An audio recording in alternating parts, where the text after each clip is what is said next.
Antes de Apocalipse, uma cartinha bem curta, mas muito rica, que para muitos é um bilhete, para mim é um livro já, pela riqueza que tem. Ministramos domingo passado esses 2 primeiros versículos dele, e nós vamos dar continuidade até onde Deus nos permitir.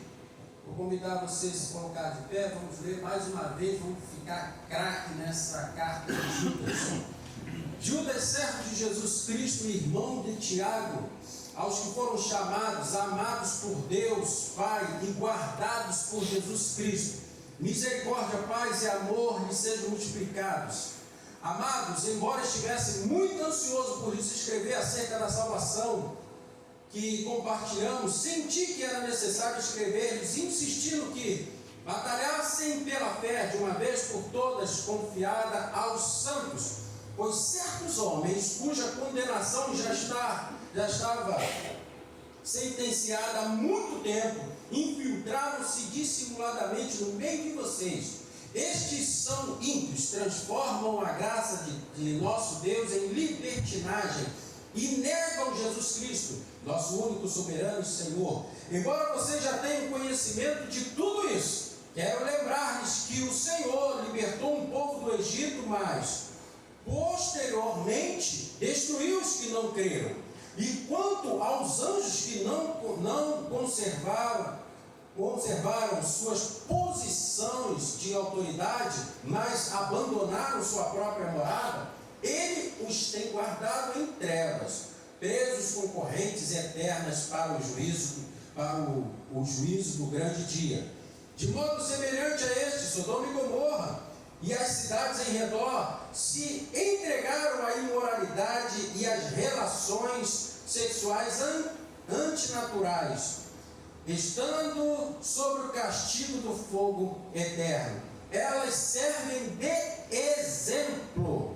Da mesma forma, estes sonhadores contaminam o próprio corpo, rejeitam as autoridades e difamam os seres celestiais. Contudo, nem mesmo o arcanjo Miguel, quando estava disputando com o diabo acerca do corpo de Moisés, ousou fazer acusação injuriosa contra ele, mas disse: o Senhor o repreenda. Todavia, esses tais difamam tudo que não entendem, e as coisas que entendem por instinto, como animais irracionais, nessas mesmas coisas se corrompem. Ai deles, pois seguiram o caminho de Caim, buscando lucro, caíram no erro de Balaão e foram destruídos na rebelião de Corá. Esses homens são rochas submersas nas festas de fraternidade que vocês fazem, comendo com vocês de maneira desonrosa. São pastores que só cuidam de si mesmos, são nuvens sem águas, impelidas pelo vento, árvore de outono sem frutos, 2 vezes mortas, arrancadas pela raiz. São ondas bravias do mar, espumando seus próprios atos vergonhosos, estrelas errantes, para as quais estão reservadas para sempre as mais densas trevas. Enoque, o 7º a partir de Adão, profetizou acerca deles.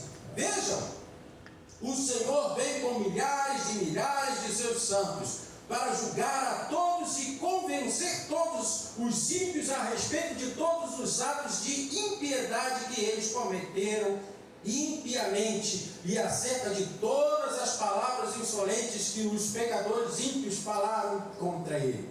Verso 16: essas pessoas vivem se queixando, descontentes com a sua sorte, e seguem os seus próprios desejos impuros.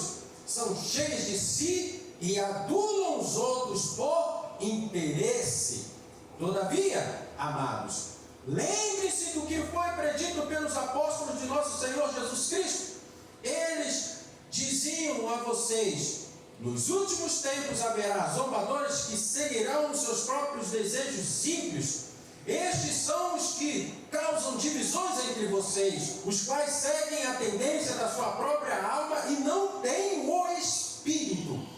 Edifiquem-se, porém, amados na santíssima fé que vocês têm, orando no Espírito Santo, mantendo-se no amor de Deus, enquanto esperam que a misericórdia de nosso Senhor Jesus Cristo os leve para a vida eterna. Tenha compaixão daqueles que duvidam, a outros salvem, arrebatando-os do fogo. A outros ainda mostra misericórdia com temor, odiando até a roupa contaminada pela carne.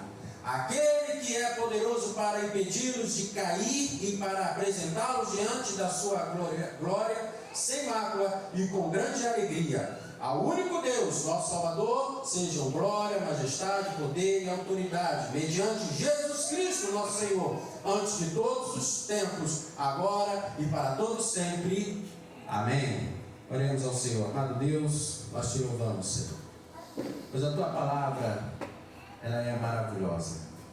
Não há outra além da sua, Senhor.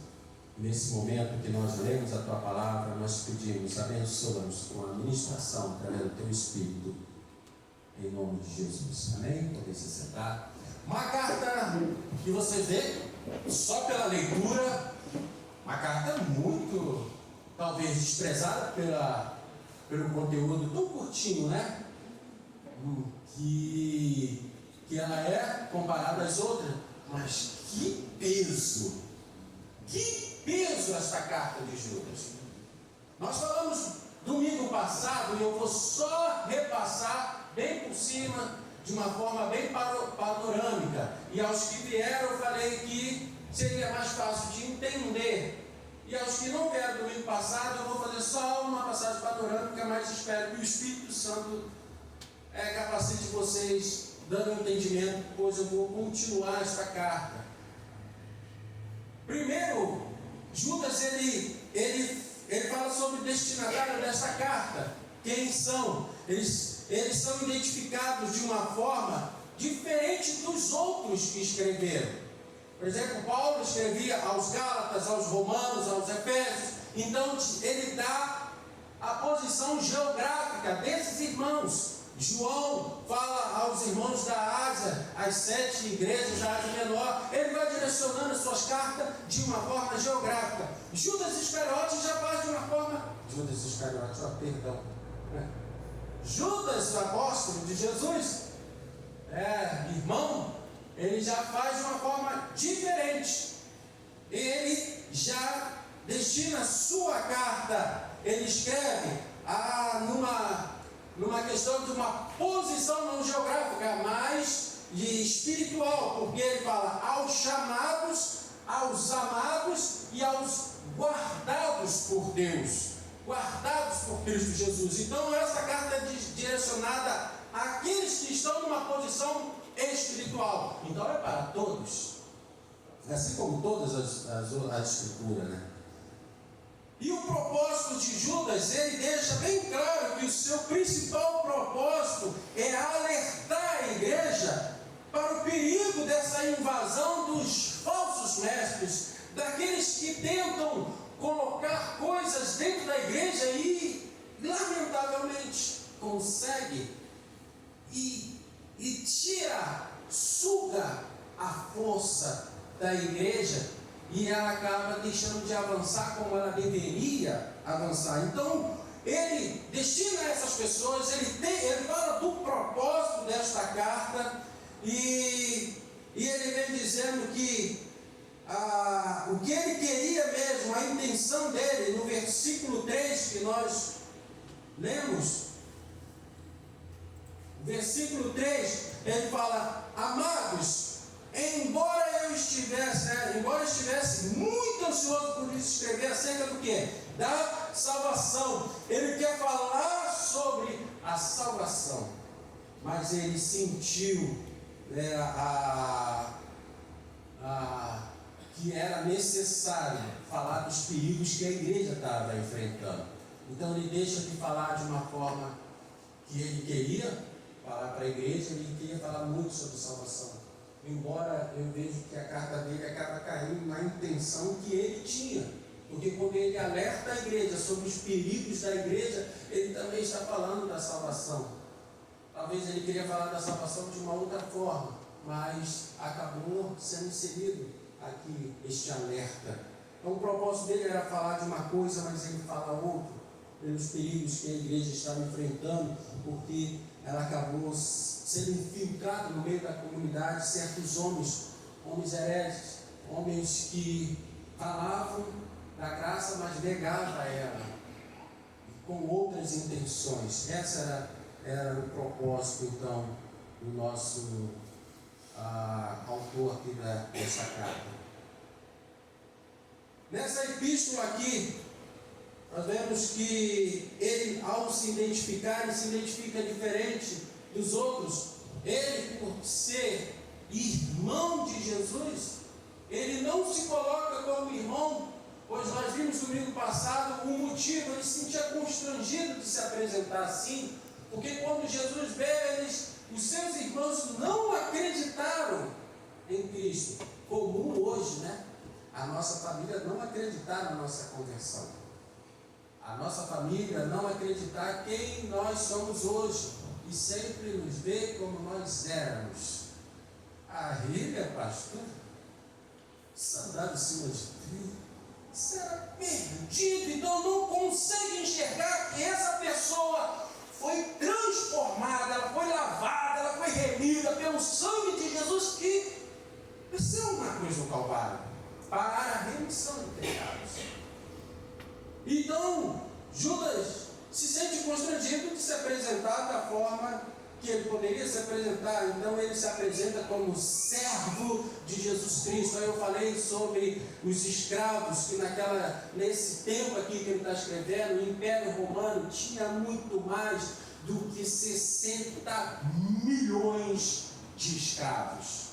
Então ele fala servo porque ele se apresenta como um escravo de Cristo. Aí eu falei sobre um acontecimento, uma parábola que aconteceu na Califórnia, na época da escravidão, onde os homens escolhiam, compravam seus escravos, era vendido em praça, uma feira. Pensa, uma feira de escravos, irmãos. Olha como esse mundo sempre teve a sua maldade. As pessoas falam hoje, mas está muito perigoso. Sempre foi. Desde que o mundo é mundo, ele vive em perigo e precisa de salvação em Cristo Jesus.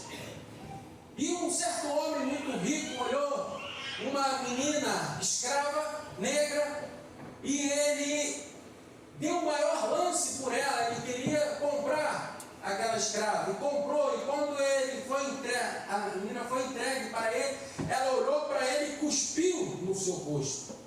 Ele limpou e olhou novamente, e ela cuspiu novamente. Ele falou: menina, eu comprei você por um alto preço. E ela, odiando aquele senhor, e ele disse: eu comprei você por um alto preço, não para deixar você escravo. Eu comprei porque eu comprei a tua liberdade. Pode ir embora. Você é livre. Eu não comprei você para você ser minha escrava, mas para ser livre. Vai embora. E ela viu o que ela tinha cometido. Ela se ajoelha aos pés desse Senhor, pede perdão e fala: permita-me servir o Senhor voluntariamente, ser sua escrava, ser sua serva, voluntariamente. E é dessa forma que Jesus fez comigo e com você. Ele nos comprou na cruz do Calvário, lá no Gólgota, que quer dizer lugar da caveira. Ele foi lá e deu o maior lance pela nossa vida, para que nós que éramos escravos do pecado, escravos deste mundo, desse sistema corrupto, fomos libertos, e nós voluntariamente servimos a Ele. Não somos escravos presos a algemas, somos escravos como Paulo mesmo escreve, que ele é escravo de Cristo, está ali, mas não um escravo preso com corrente, voluntário. Servimos ao Senhor de uma forma voluntária. Estamos aqui nesta manhã de uma forma voluntária. Nós estamos aqui para adorar o Senhor de uma forma voluntária. Você não é escravo, preso, você é livre. E Judas aqui se apresenta como servo, como escravo. Ele não se apresenta como um apóstolo, não se apresenta como um irmão que tem um privilégio. Olha, não mexe comigo porque eu sou irmão do cara. Porque o sistema é assim, mundano. Você sabe com quem está falando? Você sabe quem eu sou eu? Eu sou filho de fulano, eu sou irmão de fulano. Quando um policial para, olha, eu tenho um irmão que é policial. Não mexe comigo, se eu ligar para ele, vocês estão entendendo? Meu pai é capitão, minha mãe é não sei o quê. Judas não se apresenta assim, servo do Senhor Jesus Cristo. Sou servo. Louvado seja o nome do Senhor. Então ele fala sobre o exército de Deus, pois nós pertencemos ao exército do Senhor. Ele fala no versículo 2, no versículo 1, Judas, servo de Jesus Cristo, irmão de Tiago, aos que foram chamados, amados por Deus, Pai, e guardados por Jesus Cristo. Então ele fala sobre esse exército, chamados, amados e guardados. Louvado seja o nome do Senhor. Analisando essas três verdades aqui da palavra de Deus, aos chamados, os crentes a quem Judas se dirige, foram tirados da morte para a vida. Eu e você fomos tirados da morte para a vida, chamados por Deus. O mesmo Deus que nos predestinou, este também nos chamou. A palavra de Deus nos fala sobre dois chamados. Um chamado é geral e o outro ele é específico. Um é extenso, externo, e o outro é interno. Um é dirigido aos nossos ouvidos. É aquele chamado que você ora, Jesus te ama. É direcionado ao seu ouvido. É direcionado de uma forma externa, onde nós estamos andando para as praças, estamos ouvindo o chamado. Jesus te ama, Jesus quer te salvar, Jesus é o Senhor, Jesus é o caminho, Jesus é a verdade, Jesus é a vida, é um chamado externo. Só que existe um outro chamado que Judas diz, que é um interno. Há um chamado que vai ao seu coração. Eis que estou à porta e bato, diz o Senhor, se alguém ouvir e abrir a porta, seu coração, eu entrarei, serei com ele e ele comigo. Então há dois chamados, irmãos, dois chamados aqui. Todos aqueles a quem Deus conhece de antemão, Ele também predestina, a esses também Ele chama. Paulo escreve aos Romanos, o chamado de Deus, ele passa a ser de uma forma eficaz, pois as ovelhas de Cristo, quem é de Cristo, quem é verdadeiramente de Jesus, ele ouve a voz do seu pastor e segue. Por isso que Jesus fala lá no Evangelho de João, no capítulo 10, eu sou o bom pastor, eu sou, e as minhas ovelhas, Jesus fala, as minhas ovelhas ouvem a minha voz. As minhas ovelhas conhecem a minha voz. As ovelhas sabem quem está falando. E elas pegam e me seguem. Não tenho, como eu tenho dito, as histórias são muito rápidas. Gostaria de falar mais sobre esse chamado que João fala, sobre o que Paulo escreve aos que predestinou e também os chamou. Mas eu digo, nós estamos numa correria deste mundo, estamos perdendo a maior riqueza das nossas vidas, que é o tempo gasto para a palavra de Deus.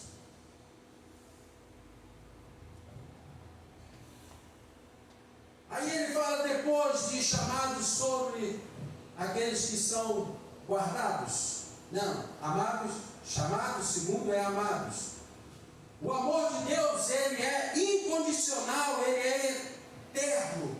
Porque Deus nos amou de tal maneira, novamente, Evangelho de João, capítulo 3, verso 16, ele fala que Deus nos amou de tal maneira, que esse tal eu não consigo compreender, você também não, que ele envia o seu único filho unigênito, para morrer por mim e por você, irmãos.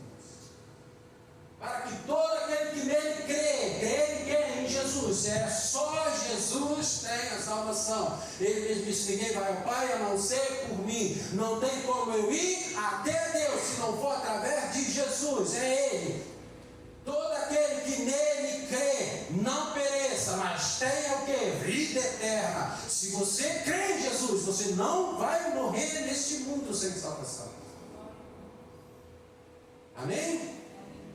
Então, aos amados, chamados, amados, olha o destinatário de Judas: amados, chamados e amados. E terceiro, ele fala sobre os que são guardados em Cristo Jesus.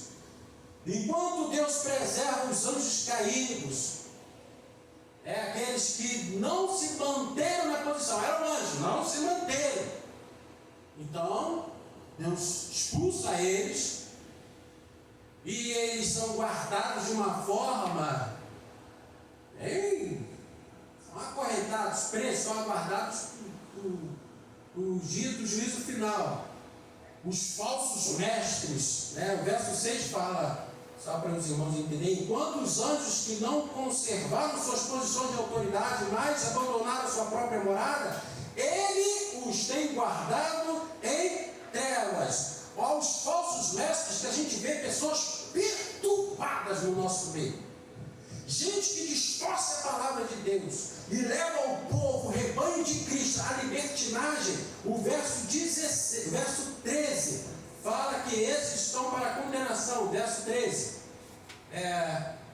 são ondas bravias do mar, espumando seus próprios atos vergonhosos, estrelas errantes, para as quais estão reservadas para sempre as mais densas trevas. Esses estão para a condenação. Agora, aqui Judas fala que ele preserva os crentes para a glória. Quando uns são guardados para a sua própria condenação, Judas está dizendo que aqueles que creem em Jesus Cristo são guardados para a glória que há de vir. Nosso tempo de angústia que nós vivemos aqui não pode ser comparado à glória que nos está reservada. O que você passa aqui de sofrimento: pastor, mas eu sofro, está difícil, que dor, o que eu estou passando, não pode ser comparado com a glória de Deus que vai se manifestar para a sua vida. Está guardado, irmãos. Aleluia. Não compara. Está sofrendo? Tá, mas tem um tempo, vai passar. Aqueles homens que não creem na palavra do Senhor, eles podem pecar, cair, sofrer condenação, e eles sofrem tudo isso. Mas quem crê em Jesus, os verdadeiros crentes, são guardados em segurança em Cristo eternamente.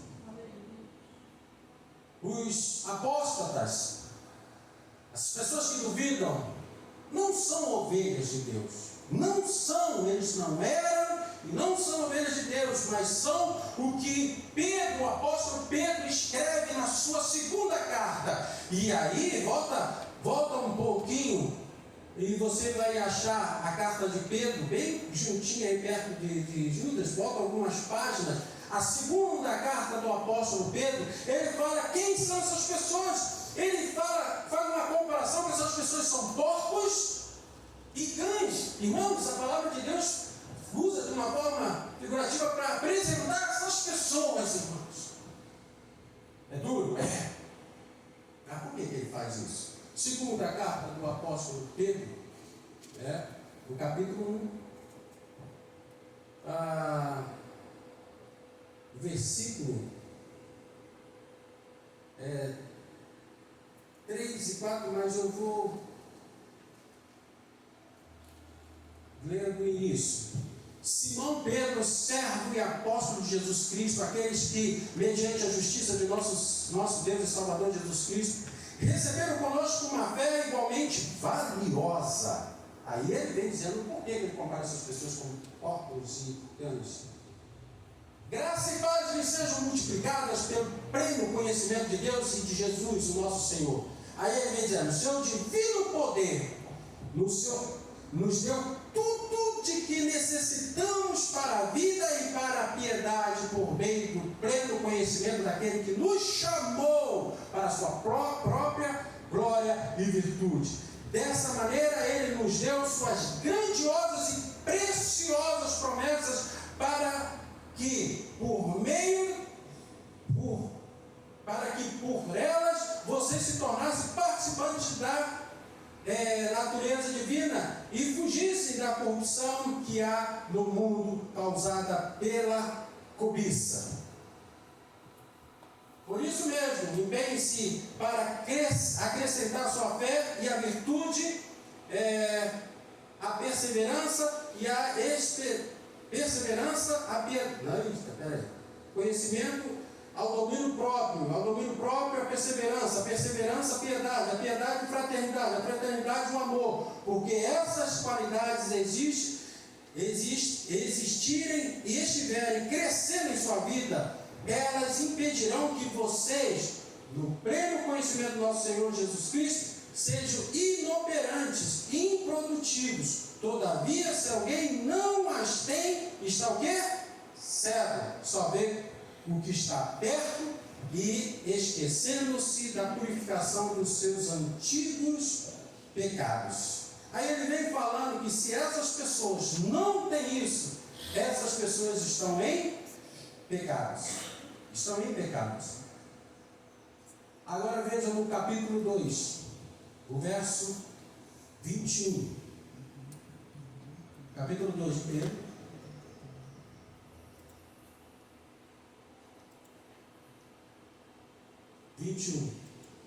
Ele vem dizendo assim, verso 20, 20 em diante.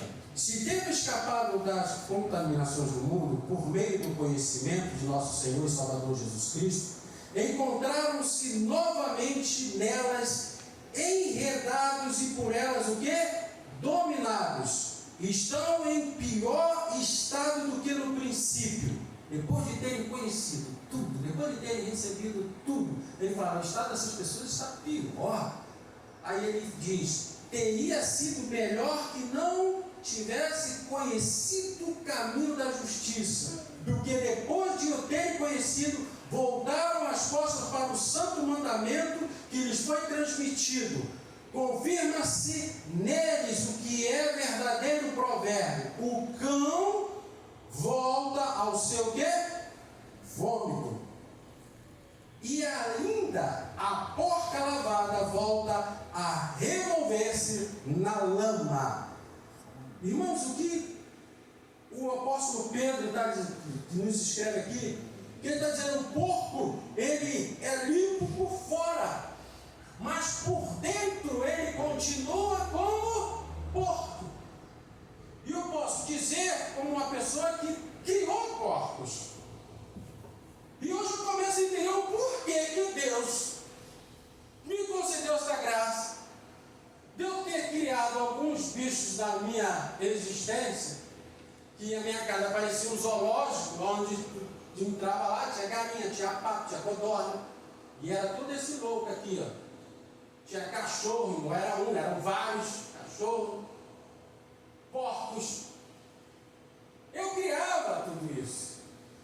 Então, hoje eu vejo por que Deus me concedeu aqui uma vida tão louca, para que, através desse conhecimento, você soubesse o que você me falar.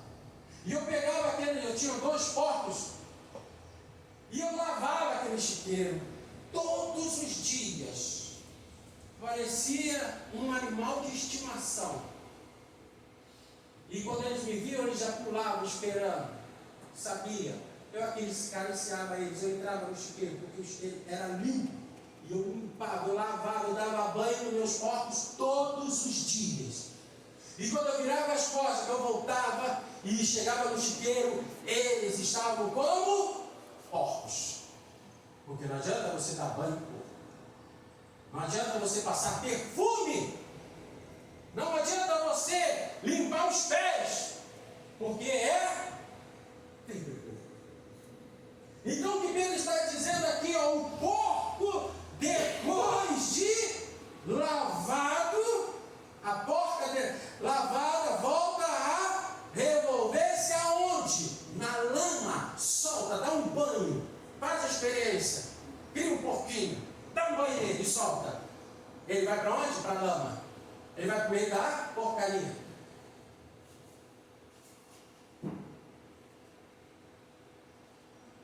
E ele fala também da natureza do cão, que o cão volta ao seu próprio vômito. Eu observo que eu ainda tenho um animal, meu último. Não quero, chega assim. Que é o Atos Pec Fora, que vocês conhecem esse cachorro ali. Às vezes ele, depois que come, alguma coisa dá ali, ele joga para fora. Ele vomita a sua refeição. E o que ele faz depois? Come de volta.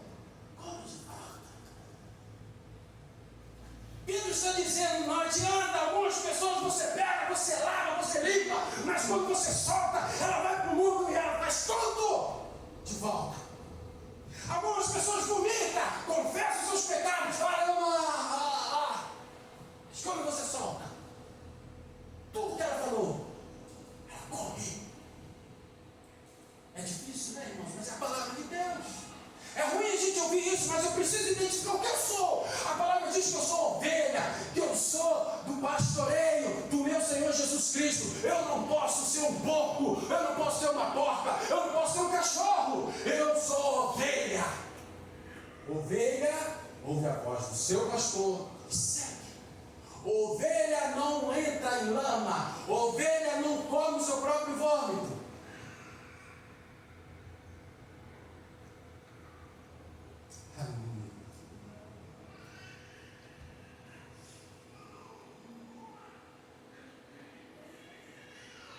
Os crentes têm o que, irmãos? Judas usa 3 expressões também para descrever as bênçãos que os crentes possuem, que eu e você possuímos. Ele fala que nós temos misericórdia, nós temos paz, nós temos o amor de Deus. Misericórdia, paz e amor, versículo 2 dessa carta de Judas. Misericórdia, paz e amor lhe sejam multiplicadas. Eu tenho misericórdia multiplicada. Eu tenho paz de Deus multiplicada. Eu tenho o amor de Deus multiplicado. É o que você tem, irmãos. É o que você tem, é o que Deus te dá. Paz, no meio de um mundo em guerra, você tem paz. E essa paz, ela é multiplicada. Você tem o amor de Deus. O mundo não vive em amor. Guerra constante, e a pior guerra é dentro das famílias, onde ninguém se entende, ninguém fala com ninguém. É uma guerra, a falta de amor, mas você tem amor multiplicado. E aí, Judas vem falando sobre isso. Misericórdia é a fonte de todo o bem que possuímos, de toda a esperança por vir. A paz, que é a consciência de que obtivemos misericórdia. Se você não tem paz, você não tem misericórdia. Porque quando você sente paz, é porque você está consciente. Eu adquiri a misericórdia de Deus. Estou em paz. Quando da misericórdia flui a paz, da paz flui o amor. Você tem misericórdia. E quando você obtém a misericórdia, você entra num estado, irmãos, de paz. Você vive em paz. Estou em paz. As pessoas vêm no trânsito constantemente. Quem dirige sabe o que eu estou falando. Fica o dia todo. Se não estiver em paz, ele vai arrumar briga com todo mundo. E quando eu não tinha paz, eu arrumava briga com todo mundo. Pensa um motorista de ônibus no Rio de Janeiro, capital. Um trânsito pesadíssimo. Um percurso que você leva normal 30 minutos, levava 3 horas. Como que está a mente deste motorista? E quando um fecha e xinga a mãe dele, bota um dedo feio, desce do carro, chama ele para briga. Como que ele está depois de 3 horas num sol escaldante de 40 graus, tudo de gravata, num carro sem ar-condicionado, não tem ar-condicionado, um motor na frente que era assim os carros, sem direção hidráulica, hoje se dirige com a mão, um volante duro, um motor do lado cheio de buraco, cada vez que tu acelera, aquele vapor, e queimava as tuas pernas. Aí a gente levantava a calça para fazer tipo meio que bermuda, achando que ia melhorar o calor. Piorava mais ainda, aquele vapor quente súbito derretia. E a pessoa fecha em você, xinga tua mãe, bota dedo, chama você para briga. Se você não tiver em paz, você vai fazer as coisas. Então, Judas está falando, aqueles que adquiriram misericórdia estão em paz, porque adquiriu misericórdia, está num estado de paz. E quando você está no estado de paz, Judas fala, você alcançou o que todo mundo faz, né? Amor. Paulo fala o que é amor. O amor tudo suporta, do crê, espera, o amor não há que ciúme. Amor. O segundo não sabe o que é amor. O mundo não conhece que é amor e a igreja precisa. Por isso que Judas está falando. Eu queria falar de outra coisa, mas há necessidade de falar sobre isso para vocês. E ele fala sobre o amor. E domingo que vem nós vamos examinar essas três expressões de Judas: misericórdia, paz e amor. Estamos ainda no versículo 2. Que carta rica, né? Que carta rica. Espero que vocês venham domingo que vem para nós vamos discorrer nessa carta maravilhosa, que é a carta de Judas, que é a palavra de Deus, para que você saiba como viver nesse mundo em paz, em paz, e desfrute verdadeiramente do amor de Deus. Você só tem uma chance. É como você está numa guerra e o teu comandante te deu uma única munição e falou assim: olha, mira direitinho, porque se você errar, você perdeu a chance de salvação. Você só tem essa vida, e se você errar, não tem pastor nessa terra como ministro que vai te salvar. Que Deus te abençoe.